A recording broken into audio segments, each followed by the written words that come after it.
Rasmi Amerika dah pun serang Iran dan nak hancurkan Iran. Thank you very much.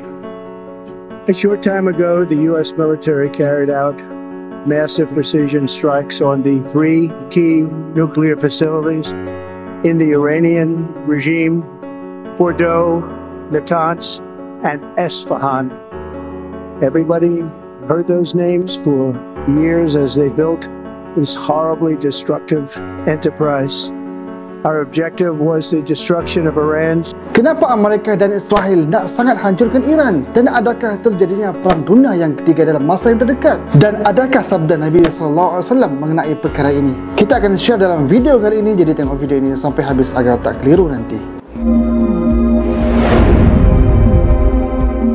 Assalamualaikum warahmatullahi wabarakatuh. Sahabat semua, apa khabar? Semoga sehat selalu dan dipermudahkan dalam segala urusan. Hari ini dunia sibuk dengan ekonomi, peperangan Pakistan, India, Thailand dan Kemboja, dan bangsa Y dengan pejuang Al-Aqsa. Dan tiba-tiba boom, langit Iran meletup. Bukan sebab cuaca, tapi serangan peluru berpandu daripada bangsa Y. Beberapa hari lepas, bangsa Y melancarkan serangan terbesar ke atas Iran dalam sejarah moden, dan sekarang Iran dah pula mula panas. Amerika dah pun campur tangan. Apa sebenarnya berlaku? Hari ini saya nak bawakan kepada korang punca sebenar perang tersebut, kronologi dan perkembangan terkini, juga kaitan dengan hadis Nabi SAW, dan kenapa kita semua perlu ambil peduli.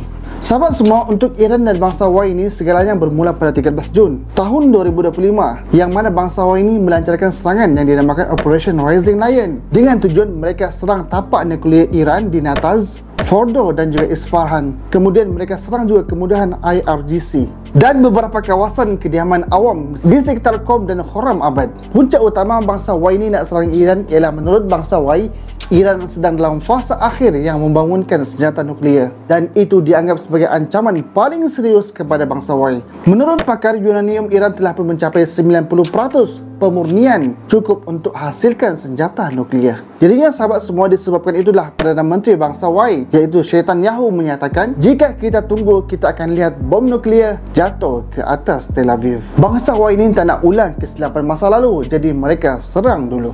Sahabat semua, alasan sesebuah negara yang mengatakan ada nuklear ini dah biasa dah lapuk dah digunakan untuk menghancurkan sesebuah negara, sebagaimana yang berlaku dulu pada Iraq. Pelbagai tuduhan yang dilakukan bagi menghalalkan penjajahan mereka, dan hari ini ia dihalalkan kepada Iran. Untuk pengetahuan sahabat semua, Iran buat nuklear ni bukan sehari dua, tapi dah berpuluh tahun. Daripada dulu lagi Iran dah dituduh ada nuklear. Tapi memang betul pun, Iran ni memang ada nuklear. Mereka ada nuklear yang sangat-sangat dahsyat sehingga Netanyahu ni takut seperti cacing kepanasan. Sebab utamanya nuklear itu akan menjadi ancaman yang besar buat bangsa Y. Jadinya bagi mengelakkan perkara itu berlaku, maka mereka pun serang, ganggu dan cuba rosakkan nuklear Iran dengan pelbagai serangan dan pelbagai tuduhan. Tapi Iran ni tak duduk diam macam negara-negara Arab yang lain. Dalam masa 24 jam sahaja selepas serangan Israel tu, Iran balas lebih daripada 300 peluru berpandu dan drone kamikaze dilancarkan ke wilayah bangsa Y. Perkara tersebut kita boleh saksikan di media sosial dan diraikan dengan sorakan dan kegembiraan oleh pelbagai negara jiran yang melihat peluru berpandu tersebut berlegar-legar di atas langit.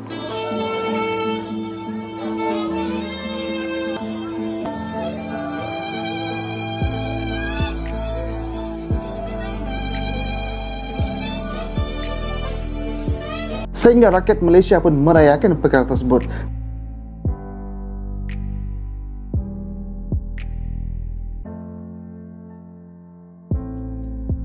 Dan sasaran utama Iran ialah Tel Aviv, Beersheba, Ashkelon dan juga lapangan terbang Ben Gurion. Bila serangan itu berlaku, sistem pertahanan Iron Dome bangsa Y ini berjaya halang sebahagian serangan, tetapi beberapa peluru berpandu jenis baru multi warhead ini berjaya melepasi. Akibatnya 24 rakyat Israel khatam, lebih 1,200 cedera. Dan kejadian ini membuka mata seluruh dunia dan diraikan juga oleh seluruh rakyat daripada pelbagai negara.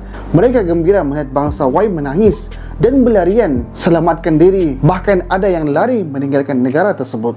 Bila perkara itu berlaku, maka pemimpin tertinggi Iran iaitu Ayatollah Ali Khamenei juga memberi amaran keras dengan mengatakan setiap peluru yang masuk akan dibalas dengan 1,000 lagi. Dan perkara itu bukanlah pengakhiran, tetapi ia adalah permulaan. Sebagaimana yang kita ketahui, update terbaru terkini, Amerika masuk campur. Abang besar dah mula memainkan peranannya, dan perkara inilah yang membuatkan dunia semakin takut. Yang mana sahabat semua, Amerika kini secara rasminya campur tangan, iaitu bermula pada 21 Jun 2025, Amerika lancarkan Operation Famous Sky. Mereka tentera US ni berkampung di Guam, dan juga jet B-2 Spirit yang sangat canggih ni susah nak dikesan dan boleh terbang tinggi daripada Guam. Mereka bergerak dan serang tapak nuklear Iran. Senjata digunakan oleh mereka iaitu bom bunker buster, yang menjadi sasaran utama mereka ialah 3 tempat, iaitu Fordo, Isfahan dan Natanz. Sebelum ini mereka dah serang dah, tapi kali ini mereka serang lagi, tapi dengan bantuan Amerika. Dan terbaru pada 2.30 AM waktu Iran tanggal 22 Jun 2025, Amerika melancarkan serangan udara dengan jet B-2 Spirit. Jet yang canggih ni dengan melepaskan bom bunker daripada atas menuju 3 tempat tadi. Bukan setakat itu sahaja tahu, malah mereka serang daripada arah laut juga. Dilakukan oleh tentera Amerika, dan sasaran mereka ialah tempat nuklear Iran iaitu Fordo, Natanz dan Isfahan dengan nama operasi Operation Midnight. Sahabat semua, perkara tersebut disahkan sendiri oleh Trumpet dengan mengatakan operasi tersebut berjaya dilakukan. Dengan bangganya dia memuji askar-askar US hebat. Thank you very much. A short time ago, the U.S. military carried out massive precision strikes on the 3 key nuclear facilities in the Iranian regime: Fordo, Natanz, and Esfahan. Everybody heard those names for years as they built this horribly destructive enterprise. Our objective was the destruction of Iran's nuclear enrichment capacity and a stop to the nuclear threat posed by the world's #1 state sponsor of terror. Tonight I can report to the world that the strikes were a spectacular military success. Iran's key nuclear enrichment facilities have been completely and totally obliterated. Iran, the bully of the Middle East, must now make peace. If they do not, future attacks will be far greater and a lot easier. Bahkan Trumpet juga mengatakan dan menghasut dalam kenyataan rasminya. Ia berkata, Iran tidak boleh dipercayai. Dunia harus bertindak sebelum terlambat. Dan setelah kenyataan daripada Trumpet itu yang mengatakan mereka berjaya, Iran pula mengeluarkan kenyataan yang terbaru. Mereka mengatakan bahawa nuklear dalam keadaan baik dan tidak ada kebocoran. Juga dikatakan mereka telah pun memindahkan perkara tersebut. Untuk pengetahuan sahabat semua, Iran hari ini bukanlah hanya melawan bangsa Y, tapi ia juga melawan dunia yang sama-sama bersekongkol dengan bangsa Y. Dan perkara ini sebenarnya membuka kepada peperangan yang lebih besar lagi pada masa akan datang. Sebabnya kesan perang ini bukan hanya pada Iran dan bangsa Y sahaja, tetapi kepada satu dunia sedang goncang. PBB panggil mesyuarat tergempar. Kenyataan China menyusul selepas mesyuarat tergempar Majlis Keselamatan Pertubuhan Bangsa-Bangsa Bersatu PBB yang diadakan pada Ahad. Mesyuarat itu diadakan susulan tindakan terbaru Amerika Syarikat menyasarkan tapak nuklear utama Iran. Bangsa Europe gesar gencatan senjata. Negara Islam seperti Malaysia, Turki, Qatar dan Indonesia kutuk tindakan bangsa Y dan juga Amerika. Juga rakyat Iran memenuhi jalan melaungkan Allahu Akbar, maut kepada bangsa Zio dan Amerika. Sementara itu, beberapa siri serangan bangsa Y telah pun mengorbankan jumlah di Iran iaitu 400 lebih terbunuh dan 3,000 lebih cedera. Dan bangsa Y pula setakat ini hanya 24 terbunuh dan juga 1,200 cedera. Geng-geng HAM, Houthi dan Hezbollah ni umum akan turut campur jika serangan diteruskan. Dan juga sekarang ni sahabat semua, di media sosial rata-rata negara ramai yang post status konten dengan hashtag Pray for Iran dan Stop Bangsa Y. Ianya trending seluruh dunia. Persoalan besar kini, adakah ini akan menjadi perang dunia ketiga? Dunia kini menghadapi risiko perang dunia ketiga apabila tindakan unilateral kuasa besar menyerang negara lain tanpa mandat PBB dilihat semakin menjadi kebiasaan. Banyak pihak yang bimbang konflik ini akan melarat ke Lebanon, Syria, Iraq dan juga Arab Saudi. Tapi sebenarnya negara-negara Arab sekarang ini tidak lagi bersedia untuk ikut berperang disebabkan kekurangan dan keterbatasan. Sebagai contoh, Syria yang baru pulih dan bina kerajaan sendiri lepas dizalimi oleh Syiah sebelum ini. Arab Saudi pula tidak ada kelengkapan ketenteraan yang baik dan sebagainya. Yang berani ketuk kepala bangsa Y ini dan sekutunya Amerika ini buat masa sekarang hanyalah Iran. Untuk pengetahuan sahabat semua, update terkini Amerika beri tempoh 2 minggu untuk Iran setuju berunding untuk keselamatan bangsa Y dan kepentingan mereka. Tapi apa yang kelakarnya, Iran jawab mereka akan berhenti bila bangsa Y ini musnah. Persoalannya, adakah negara-negara Arab akan campur tangan? Adakah Rusia, China akan masuk ke gelanggang juga? Sementara itu, China bertegas serangan ketenteraan Amerika Syarikat ke atas kemudahan nuklear Iran telah menjejaskan kredibiliti Washington. Beijing memberi amaran bahawa situasi semasa mungkin menjadi tidak terkawal. Yang tu kita tidak pasti, tapi yang pasti ialah dunia sekarang ni sedang berada di ambang perang yang besar. Dan peperangan ini tidak akan berakhir dengan mudah.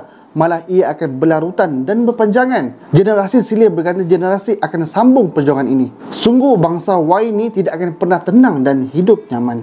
Akan ada fitnah huru-hara di Syam, kemudian tenang, kemudian fitnah di Iraq, kemudian tenang, kemudian akan muncul pula fitnah di Jazirah Arab. Lalu semua fitnah itu tidak terhenti-henti sehingga satu suara menyeru daripada langit, sesungguhnya pemimpin kamu ialah Al-Mahdi. Untuk pengetahuan sahabat semua juga, Syam ni dulu ialah terdiri daripada negara Palestin, Jordan, Syria dan Lebanon. Yang hari ini Syam ni dah pun terpisah-pisah. Dan juga akhir zaman ni akan terdapat pelbagai tentera akan muncul bagi memerangi bangsa Y ini. Seperti hari ini daripada Yaman ada, tentera daripada Iran ada dan sebagainya. Dan perkara ini tidak asing lagi bagi umat Islam kerana Nabi SAW telah pun bersabda 1400 tahun yang lalu.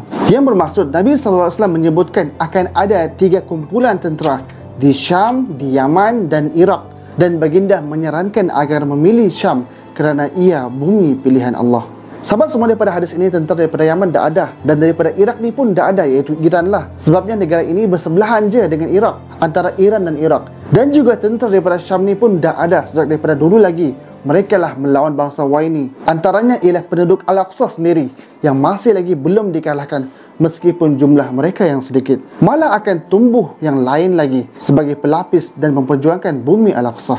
Sehingga akhirnya bangsa-bangsa Y ini akan dibinasakan dan akan berlarian menyelamatkan diri mereka sendiri di bawah pohon Gorqad yang hari ini mereka dah tanam dengan banyak. Sebagaimana sabda Rasulullah SAW yang bermaksud tidak akan berlaku kiamat sehingga orang-orang Islam memerangi orang-orang Yahudi. Maka orang-orang Yahudi akan bersembunyi di sebalik batu dan pokok. Tetapi batu dan pokok akan berkata, "Wahai Muslim, wahai hamba Allah, ini Yahudi di belakangku. Marilah dan bunuhlah dia, kecuali pokok Gorqad, kerana ia adalah pokok kaum Yahudi." Jadi sahabat semua, hakikat yang sebenarnya perkara ini tidak akan mudah berhenti, bahkan akan menjadi besar lagi pada masa akan datang. Dan perang ini bukan sekadar peluru dan bom sahaja. Ia adalah perang ideologi, kuasa dan survival. Juga ia adalah perang antara orang Islam dan juga musuh-musuh Islam. Dan bila berlakunya perang, maka ramailah rakyat akan menderita. Sahabat semua, kita di Malaysia ni mungkin rasa selamat lah, tapi ingat, kita pun akan terkena kesannya harga minyak naik, mata wang global terkesan, dunia makin tidak stabil dan sebagainya. Juga marilah sama-sama kita berdoa agar Allah berikan kekuatan dan petunjuk kepada kita semua untuk kita bersama dengan orang-orang yang benar, berada pada pihak yang benar. Juga semoga kita diberikan keselamatan di dunia dan juga di akhirat. Jadi cukup sekadar itu sahaja. Jika video ini bermanfaat, share sekarang. Dan jika anda ada pendapat dan persoalan, boleh komen di bawah. Kita akan jumpa pada next video. Assalamualaikum warahmatullahi wabarakatuh.